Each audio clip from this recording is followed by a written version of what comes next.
골로새서 3장 15절에서부터 17절까지 말씀,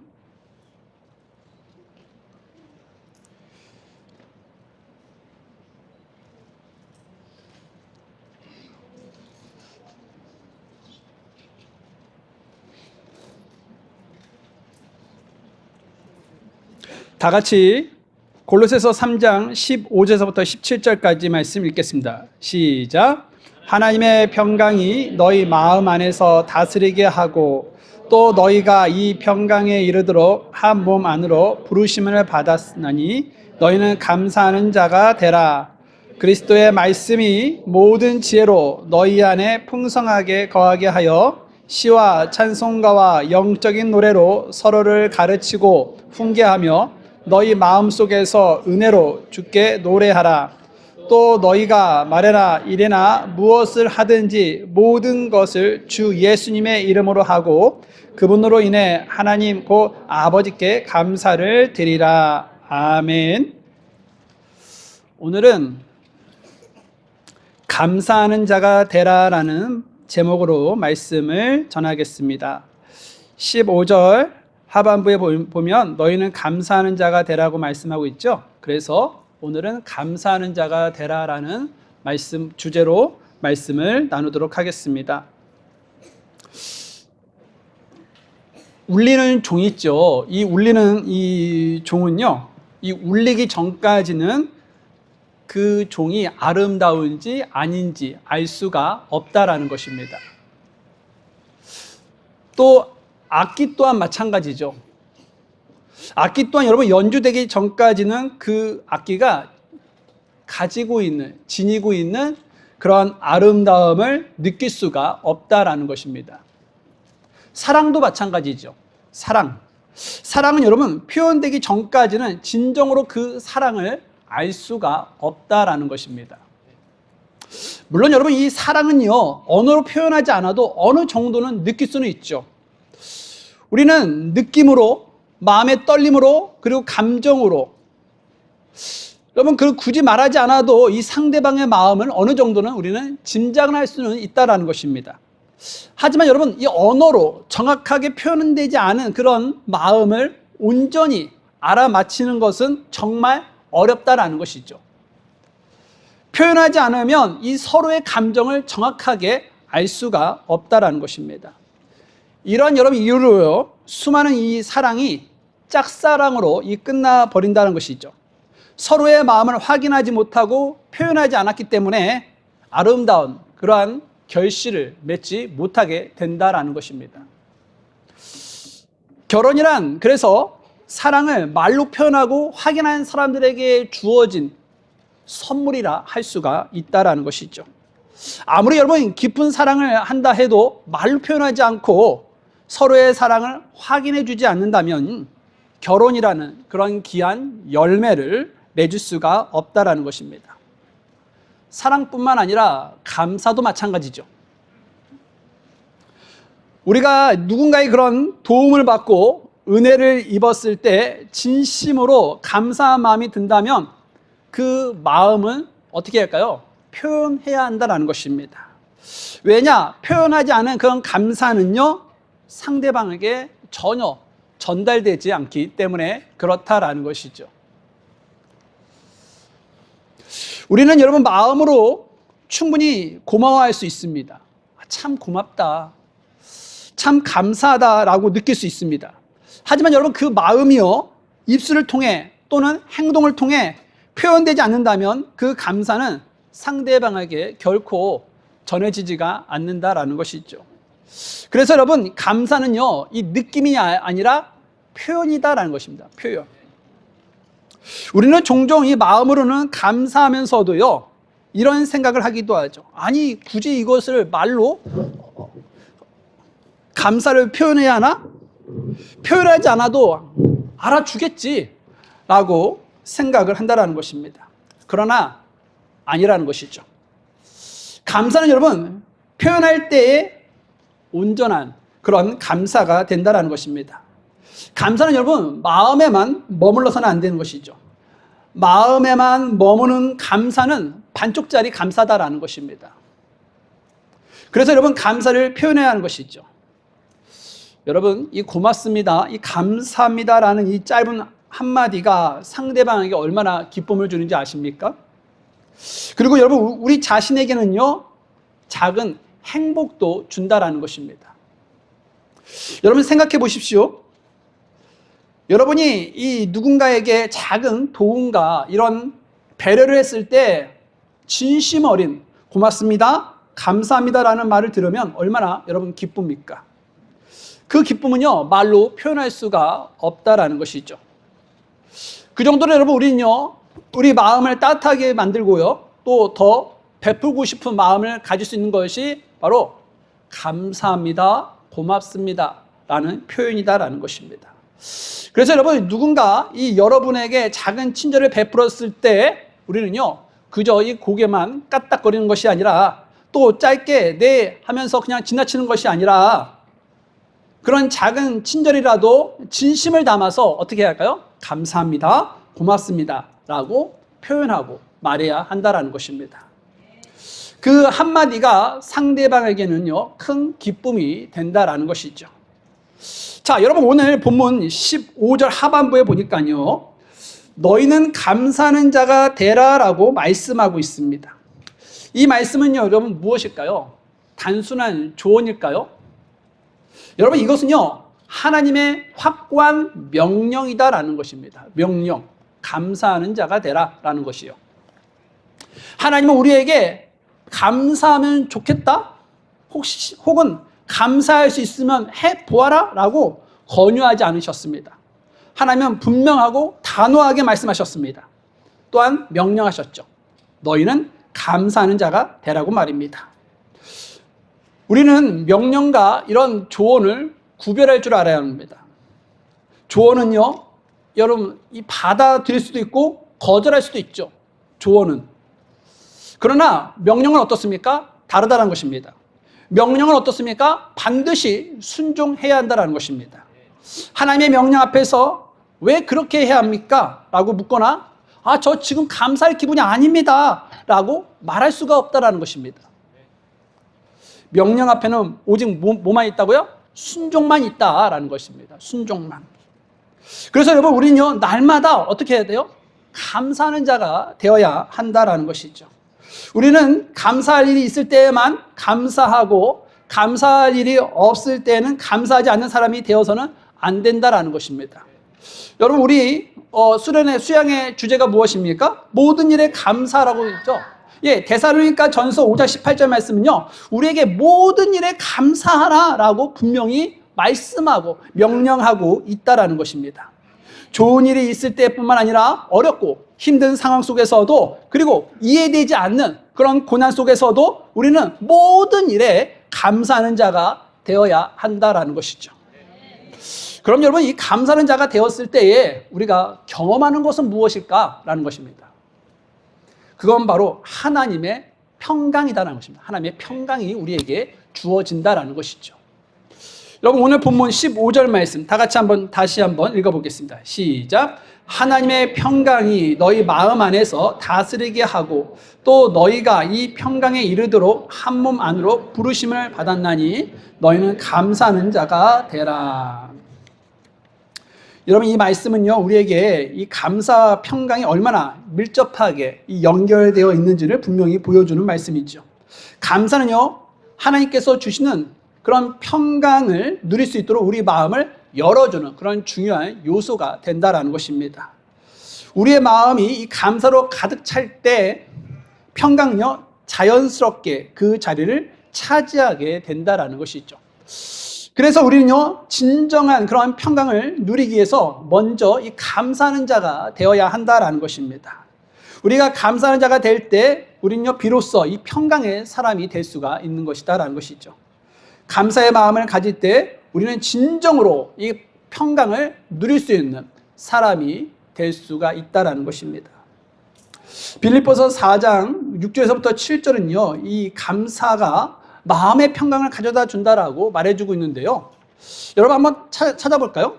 빌립보서 4장 6절에서부터 7절 말씀입니다.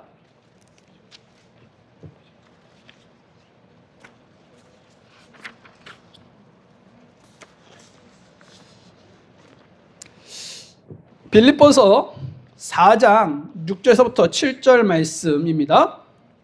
같이 한번 읽어볼까요? 시작. 아무것도 염려하지 말고 오직 모든 일에 기도와 간구로 너희 구할 것들을 감사함으로 하나님께 아뢰라. 그리하면 모든 지각을 뛰어넘는 하나님의 평강이 그리스도 예수님을 통해 너희의 마음과 생각을 지키시리라. 여러분, 여기서 중요한 것은 무엇이냐? 이 감사함으로 하나님께 아뢰라는 것입니다. 즉 우리가 감사함으로 하나님께 나아가라는 것입니다. 그럴 때 어떻게 된다는 것입니까? 하나님의 평강이 우리에게 주어지게 된다라는 것입니다. 그런데 이 평강은요, 세상이 주는 것과는 근본적으로 다른 평강이다라는 것입니다. 세상이 주는 평강은요, 매우 일시적이고 조건적이죠. 일이 잘 풀리고 건강이 유지되면서 인간관계에 문제가 없을 때 우리는 잠시나마 이런 안심과 이런 잠시 평안이 있을 수가 있습니다. 그러나 여러분, 상황이 조금만 이렇게 흔들려도 그 평강은 어떻습니까? 네, 신기루처럼 금방 사라져 버린다라는 것입니다. 예상치 못한 그런 재정의 어려움, 그리고 건강의 문제, 그리고 사랑하는 사람과의 그런 이별 등 우리 마음을 순식간에 불안과 두려움으로 가득 채우게 만든다라는 것이죠. 때로는 반잠을 설치면서 염려 속에서 하루를 보내기도 하죠. 이것이 여러분 무엇입니까? 세상이 주는 그런 평강의 한계이다라는 것입니다. 상황이 흔들리면 그 평강도 함께 무너져 버린다라는 것이죠. 하지만 여러분, 하나님의 평강은 그렇지 않다라는 것입니다. 여러분, 주님께서는요, 이 요한복음 14장 27절에서 이렇게 말씀하고 계시는데요. 한번 이것도 같이 한번 찾아볼까요? 요한복음입니다. 요한복음 14장 말씀.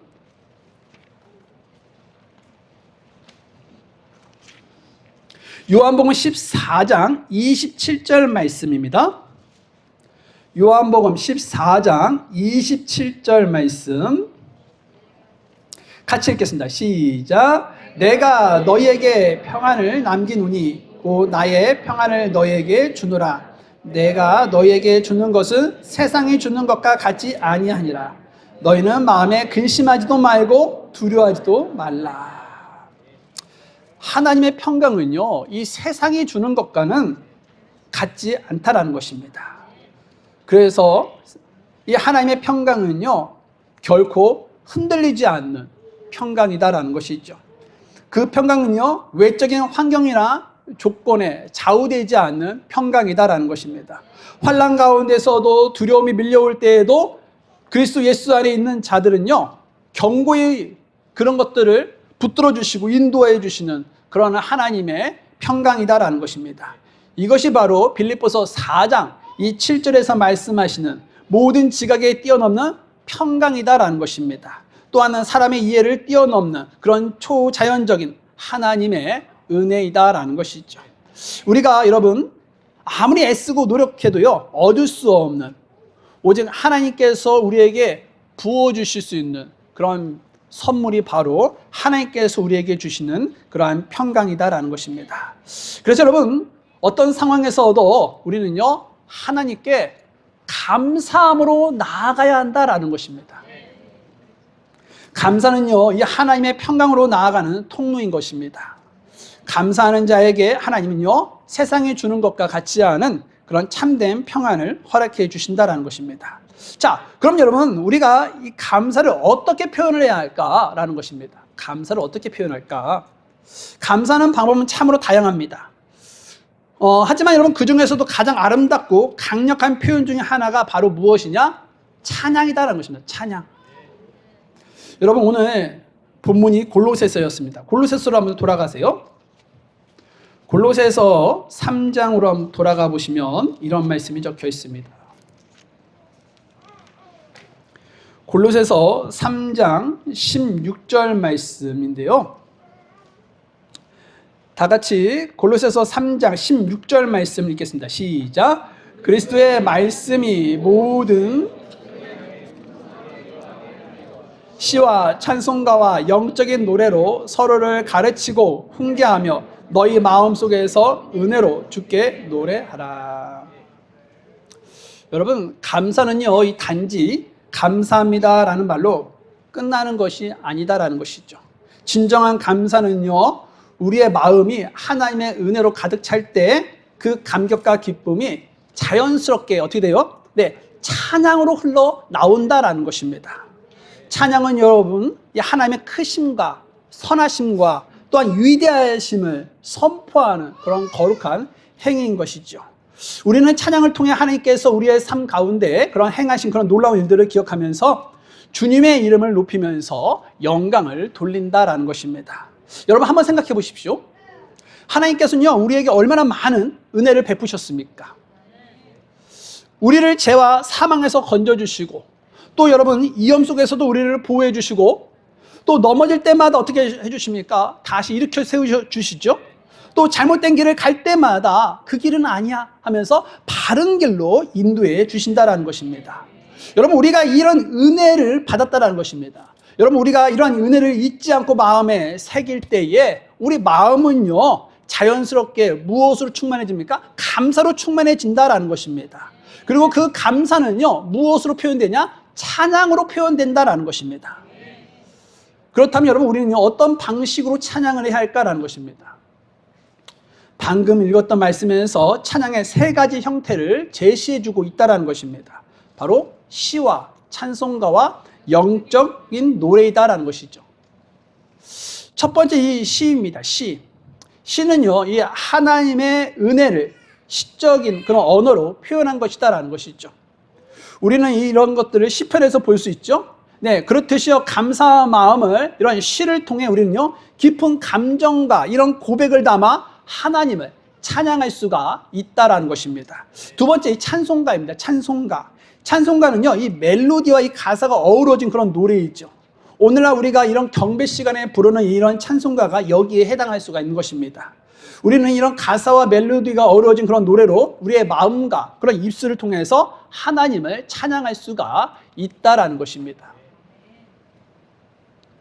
또 세 번째는요, 영적인 노래입니다. 이 영적인 노래는요, 이 거듭난 그리스도인으로서 우리의 신앙을 고백을 하는 것이죠.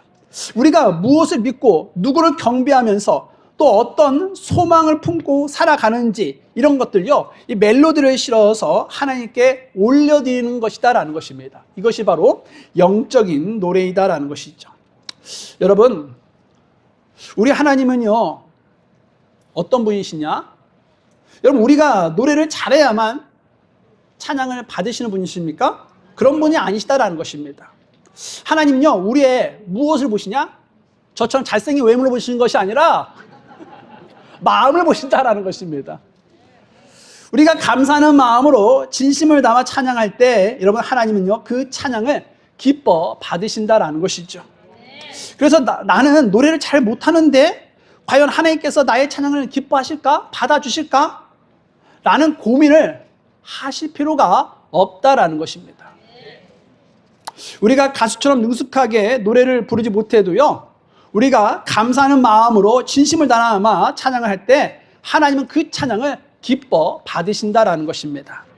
여러분 생각해 보십시오. 어린 자녀가요, 이 서툰 이런 솜씨로 부모를 위해서 노래를 부를 때 부모는 어떻습니까? 네, 그 노래의 기교나 완성도를 따집니까? 그렇지 않지요. 그저 자녀가 자신을 사랑하는 마음으로 또한 기쁜 마음으로 불러준 그 노래 자체를 사랑스럽게 바라보고 여기고 또한 그것에 대해서 깊은 감동을 받는다라는 것입니다. 우리 하나님 아버지의 마음도 이와 같다라는 것이죠. 우리의 목소리가 떨리든 음정이 불안하든 박자가 좀 맞지 않더라도 그것은 우리 하나님께 결코 중요하지가 않다라는 것입니다. 중요한 것은 무엇이냐? 우리의 마음이다라는 것입니다. 마음. 우리의 마음이 하나님을 향한 진정한 감사와 사랑으로 가득 차 있을 때 비록 서툴지라도 하나님께서 가장 기뻐하시고 아름답게 보시고 또한 여기시는 찬양이 될 수가 있다라는 것이죠. 그러니 이제부터는요, 우리가 노래 실력에 대한 그런 부담감들을 다 내려놓으시고 하나님께서 베풀어 주신 그런 은혜에 감사하면서 그 크신 사랑에 감격하며 우리의 모든 마음을 다해서 주님을 찬양할 수 있기를 주의 이름으로 바랍니다.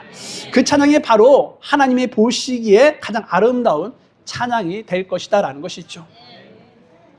여러분, 우리는요 누구나 끊임없이 감사하는 삶을 살기를 원하죠. 그렇다면 여러분, 어떻게 하면 우리의 일상 속에서 이런 감사가 끊이지 않고 감사가 충만하게 계속적으로 이어질 수가 있을까요? 그 해답은 바로 그리스도의 말씀이 우리 안에 풍성하게 거하게 하면 된다는 것입니다. 오늘 본문 16절 상반본을 보십시오. 그리스도의 말씀이 모든 지혜로 너희 안에 풍성하게 거하게 하여라고 말씀하고 있습니다. 여러분, 그리스도의 말씀이 우리 안에 풍성히 거하면요, 우리의 삶 속에서 이 감사하는 마음을 유지할 수, 이어갈 수가 있다라는 것입니다. 또 여러분 생각해 보십시오. 하나님의 말씀이란 어떤 말씀입니까? 우리의 혼의 양식이 되는 그런 생명의 말씀이다라는 것입니다. 또 여러분, 죄와 유혹을 이길 수 있는 권능의 말씀이다라는 것입니다. 또 우리를 위로하고 다시 일으켜 세우면서 힘을 주시는 하나님의 말씀이다라는 것입니다. 이런 말씀이 여러분 우리 마음에 풍성히 거하게 된다면 우리의 눈은 환경을 바라보는 것이 아니라 하나님의 은혜를 바라보게 된다라는 것입니다. 그래서 여러분, 어떤 상황에서도 이런 감사와 기쁨이 흘러 넘치게 된다라는 것이죠. 하지만 반대로 우리 마음에 하나님의 말씀이 채워지지 않는다면 어떻게 될까요? 죄성과 이런 세상의 감정들로 채워지게 된다라는 것입니다. 그 결과 미움이 자리 잡게 되고요, 섭섭함이 쌓이면서 원망과 불평이 터져 나온다라는 것입니다. 이것이 바로 하나님의 말씀이 우리 마음판에 새겨지지 않고 마음판에 없는 사람들의 모습이죠. 말씀의 빈자리를 재성이 채우면요, 감사는커녕 무엇이 나오냐? 불평과 원망만이 나오게 되고 또한 그런 삶의 지배를 받게 된다라는 것입니다. 그러나 여러분, 그리스도의 말씀이 우리 안에 풍성히 거하면요, 이야기가 달라진다라는 것입니다. 말씀으로 가득 찬 마음은요, 어떤 환경에서도 결코 흔들리지가 않는다라는 것이죠. 누군가가 우리에게 상처를 준다 해도 그리스도의 말씀은요, 우리를 위로하고 죄를 짓지 않게 해준다라는 것입니다. 그래서 여러분, 다윗은요, 이 시편 119편 11절에서 이렇게 고백했는데요. 한번 같이 한번 찾아볼까요? 뭐라고 이 다윗이 고백을 했는지 한번 가서 찾아보겠습니다. 시편 119편입니다.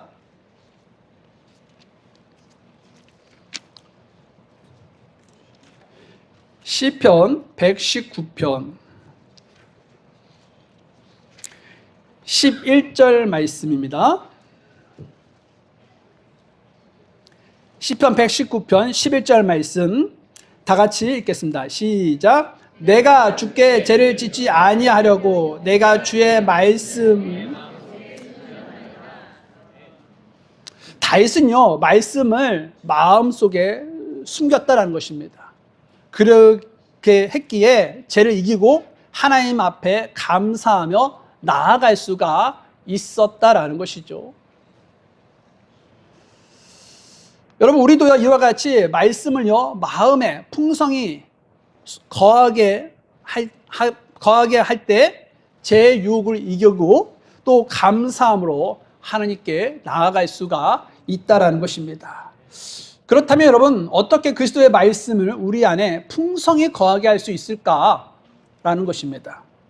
세 가지를 나누고자 하는데요. 그 첫 번째가 바로 성경을 많이 그리고 자주 읽어야 한다라는 것입니다.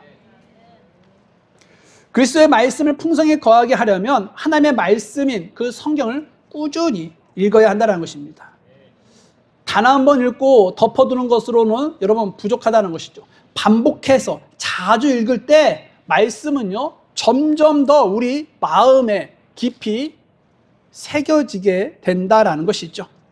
둘째, 여러분, 설교 시간에 말씀을 집중하여 들어야 한다는 것입니다. 설교는요, 하나님께서 이 목회자를 통해 주시는 그런 생명의 말씀이죠. 그래서 여러분, 이런 성경 읽기가 중요하듯 설교 시간도 중요하다라는 것입니다. 설교를 듣는 태도 또한 매우 중요한 것이다라는 것이죠.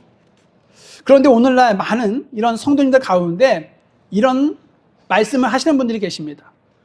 이 말씀 저번에 들어본 적 있는데 이거 다 아는 내용이야. 이렇게 말하면서 설교를 소홀히 듣는 분들이 있다라는 것입니다. 하지만 여러분, 우리는 이전에 들었던 말씀이거나 익숙한 내용일지라도 우리는 겸손한 마음으로 그 말씀을 다시 경청하면서 귀를 기울이면서 들어야 한다는 것입니다. 왜일까요? 말씀은요, 반복해서 들어도 늘 새롭기 때문에 그렇다는 것입니다. 여러분, 히브리서 4장 12절 말씀에 뭐라고 말씀하고 있습니까? 여러분 잘 아시는 말씀인데요, 하나님의 말씀은 살아있고 권능이 있으며 라고 말씀하고 있습니다. 여러분, 그렇습니다. 하나님의 말씀은요, 살아있습니다. 하나님의 말씀은 죽지 않았다는 것입니다. 지금도 하나님의 말씀은 살아있다는 것입니다. 살아있는 말씀이기 때문에 우리의 형편과 상황에 따라, 우리의 마음 상태에 따라 매번 새로운 은혜와 이런 깨달음을 하나님께서는 우리에게 주신다라는 것입니다. 어제 들었던 말씀이라도 오늘은요, 여러분, 전혀 다르게 다가오고 이전에 느끼지 못했던 그 하나님의 메시지를 오늘 새롭게 경험할 수 있게 된다라는 것입니다. 이것이 바로 하나님의 말씀의 권능이다라는 것이죠. 여러분, 우리는 학교 교육에서 이 선행 학습이 중요하다는 사실을 모두 다 알고 있을 것입니다. 하지만 거기에는요, 조금 위험한 부분이 있죠. 학생들이 이건 예전에 배운 거 아니야? 라고 생각하면서 수업에 집중하지 않는 일이 생기게 된다는 것입니다. 그런데 여러분, 우리의 신앙도 마찬가지라는 것이죠. 이 말씀은 내가 다 아는 말씀이야 라고 생각하면서 흘려 듣는다는 것입니다. 그런데 여러분, 그렇게 된다면요, 하나님께서 오늘 우리에게 주시려는 그런 새로운 은혜를 우리는요, 놓치게 된다는 것입니다. 그래서 여러분, 우리가 이 설교를 들을 때는요, 이런 마음으로 들어야 하는 것인데요, 지금 선포되는 이 말씀이 하나님께서 오늘 나에게 주시는 말씀이구나라는 것입니다. 이러한 겸손과 설레는 마음, 또한 기대하는 마음으로 귀를 기울일 때에 우리는 살아계신 그 하나님의 메시지를 듣게 될 것이다라는 것이죠. 그리고 그 말씀이 우리의 혼을 새롭게 하고 우리의 삶을 변화시키는 그런 은혜의 통로가 될 것이다라는 것입니다. 셋째, 여러분, 말씀을 실천해야 하는 것입니다. 하나님의 말씀은요, 단지 읽고 듣는 것으로 끝나서는 안 되는 것이죠. 그 말씀을 마음에 새기고 깊이 묵상하면서 우리의 삶 속에서 실천할 때 비로소 그 말씀이 권능으로 역사하게 된다는 것입니다. 야고보서 1장 22절은 이렇게 말씀하고 있는데요, 오직 너희는 말씀을 행하는 자들이 되고 듣기만 하여 너희 스스로를 속이는 자들이 되지 말라라고 말씀하고 있습니다. 우리가 아무리 말씀을 많이 읽고 듣는다 해도요, 그것을요, 삶 속에서 행하지 않으면 그 말씀은요, 우리 안에서 열매를 맺지 못한다라는 것입니다. 말씀을 행할 때 우리의 믿음은 살아있는 믿음이 되고 그 믿음을 통해 우리의 삶은 변화되는 것인데요, 그래서 여러분, 이제는 우리가 단지 이런 듣기만 하는 신앙에서 벗어나야 한다는 것입니다. 말씀을 실천하면서 살아가는 그런 신앙으로, 말씀을 행하는 그런 그리스도인으로 살아내어야 한다는 것이죠. 그래야 그리스도의 말씀이 우리 안에서 풍성히 거하고 또한 우리의 삶이 하나님의 영광을 드러내는 복된 삶이 된다는 것입니다. 그러면 마지막으로 우리는 이 감사의 대상이 누구냐라는 것입니다. 마지막으로 여러분, 이 감사의 대상이 누구인지만 살펴보고 말씀을 마치려고 하는데요, 여러분, 오늘 본문으로 돌아가 보세요. 오늘 본문은요, 골로새서였습니다. 골로새서 3장이었죠.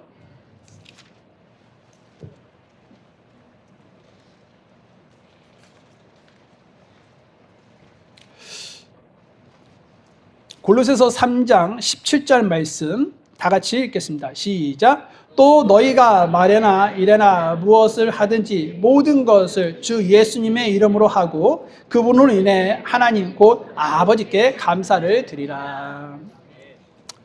우리의 감사의 궁극적인 대상은요, 세상의 어떤 것도 아닌 오직 하나님 아버지이시다라는 것입니다. 여러분, 우리가 누리는 건강, 가족, 물질, 구원, 일터, 그리고 심지어 우리의 모든 것까지도 이 모든 것이 여러분 누구로부터 온 것 같습니까? 네, 맞습니다. 하나님 아버지로부터 온 것이다라는 것이죠. 그래서 여러분, 우리의 삶의 크고 작은 모든 것에 대해 누구에게 감사해야 하냐? 하나님께 감사해야 한다라는 것입니다. 그러면 우리는요, 누구를 통해 하나님 아버지께 감사를 드릴 수 있을까요? 바로 예수 그리스도를 통해서이다라는 것입니다. 왜냐하면요, 예수님은요, 하나님과 우리의 사이에 유일한 중보자가 되시기 때문에 그런 것인데요. 사실 우리는요, 죄로 인해서 이 하나님과 단절된 존재였습니다. 거룩하신 그 하나님 앞에서 결코 우리는 나아갈 수 없는 자들이었습니다. 그러나 예수님께서 십자가에서 흘리신 그 보혈로 인해 우리의 죄가 어떻게 되었습니까? 용서되었죠. 그리고 우리는 다시 하나님 앞에 나아갈 수 있는 길을 얻게 되었다라는 것입니다. 히브리서 10장 19절은 이렇게 말씀하고 있는데요. 한번 들어보십시오. 그러므로 형제들아, 우리가 예수님의 피로 말미암아 지성소에 들어갈 담대함을 가졌으니. 여러분, 우리는요, 예수님의 희생이 없었다면 우리는 하나님께 나아갈 수가 없는 것입니다. 그래서 우리는요, 하나님께 감사할 수도 없는 것이고 또 하나님과 어떠한 교제도 나눌 수가 없었다라는 것입니다. 누구의 희생이 없었다면요? 예수님의 희생이 없었다면, 예수님께서 그 십자가에서 죽지 아니하셨다면 그렇다는 것입니다. 그래서 우리의 모든 감사는 바로 예수님의 이름으로 하나님께 드려져야 한다라는 것이죠. 그러므로 오늘 하루도 그리고 우리의 남은 모든 삶도요, 예수님의 이름으로 하나님 아버지께 감사를 드리며 살아가는 그런 복된 삶을 살아낼 수 있기를 주의 이름으로 바랍니다.